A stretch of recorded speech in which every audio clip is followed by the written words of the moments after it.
दिनै गोजोननि नोगोर क'क्राझारनि ग्रीनफील्डआव आसाम प्रज्ञान भारती बिथांखिनि साइकेल राननाय हाबाफारिया जालाङो। क'क्राझार जिल्ला सिंनि थाखो 9 आव फरायनाय सा 12,000निबो बांसिन फरायसाफोरनो साइकेल राननाय हाबाफारियाव बिटिसिनि गाहाय मावफुं सोद्रोमा प्रमद बर'जों लोगोसे जायगानि एमएलए लरेन्स इस्लारि, गसाइगाव बियाबनि एमएलए जिरन बसुमतारी, क'क्राझार जिल्लानि जिल्ला बेंगिरि प्रदीप कुमार द्विवेदी आरो सोलोंथाइ बिफाननि डाइरेक्टर जगदीश प्रसाद बिथांमोना बाहागो लादोंमोन।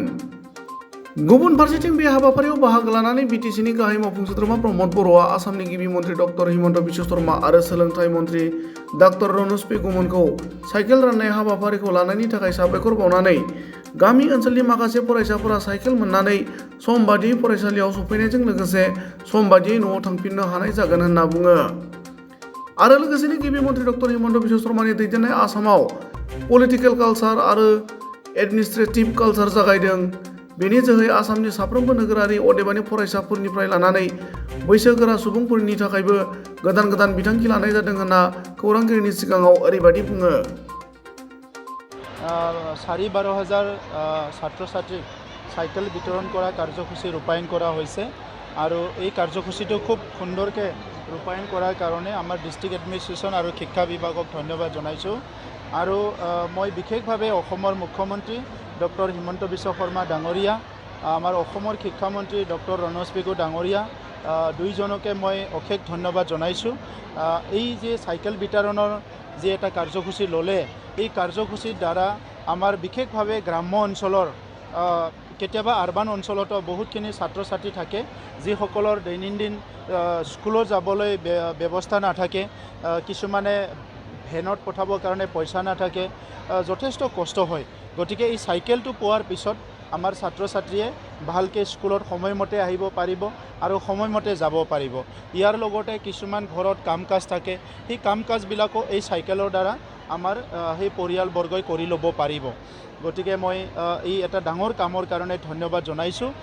আজি অসমত মুখ্যমন্ত্ৰী ডক্টৰ হিমন্ত বিশ্ব শৰ্মা ডাঙৰীয়াৰ নেতৃত্বত যে অসমখনত নতুন এটা যি পলিটিকেল কালচাৰ আৰু এডমিনিষ্ট্ৰেটিভ কালচাৰ আৰম্ভ হৈছে, ইয়াত আমাৰ ৰাইজৰ অসমৰ নাগৰিকসকলৰ ভিতৰত সকলো শ্ৰেণীৰ নাগৰিক, আমাৰ ষ্টুডেণ্টৰ পৰা লৈ প্ৰায় বৃদ্ধলৈকে সকলোৰে কাৰণে নতুন নতুন আঁচনি তৈয়াৰ কৰা হৈছে।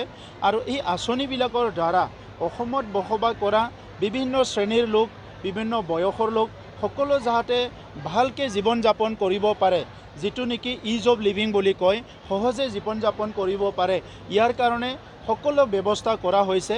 আৰু সেই ব্যৱস্থাখিনি কৰি হৈ উঠাৰ লগে লগে মুখ্যমন্ত্ৰী ডাঙৰীয়াৰ যিটো সপোন, অসমখন ভাৰতৰ 5খন উন্নত ৰাজ্যৰ ভিতৰত এখন ৰাজ্য গঢ় দিয়া, এই সপোনটো বাস্তৱত ৰূপায়ণ হ'বলৈ গৈ আছে।